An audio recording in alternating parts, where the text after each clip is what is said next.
Bonjour, je m'appelle Nicolas, je fais partie de l'association LACIM, les Amis d'un coin de l'Inde et du monde, et je vais vous présenter très rapidement les deux expositions Mille et Sorgho et puis Vaincre la faim. Première, le titre est assez éloquent à cet égard, elles sont centrées assez largement quand même sur les problèmes de l'agriculture et de l'alimentation dans le Sahel. Mais elles vont quand même beaucoup plus loin parce que tout est lié évidemment dans ces régions comme partout.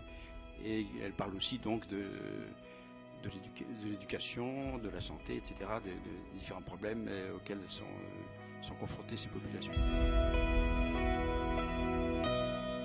Alors nous avons fait ces deux expositions, la première déjà vers 2008, parce que nous ressentions très fortement le besoin, on fait de l'action de sensibilisation auprès des scolaires en particulier sur ces questions, et donc une exposition était vraiment indiquée parce que c'est quand même demander à des collégiens, lycéens et écoliers de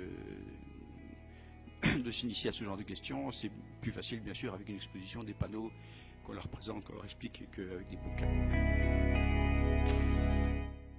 Alors, les prochains défis majeurs pour la sécurité alimentaire dans ces régions-là, je crois qu'il faut citer en particulier, bien sûr, l'explosion démographique qui est tout à fait importante dans le Sahel en particulier.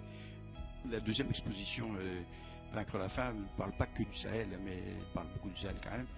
Et c'est une région du monde où les conditions de vie sont quand même difficiles et où en plus la démographie est galopante, comme on dit, c'est-à-dire que l'accroissement démographique est très rapide.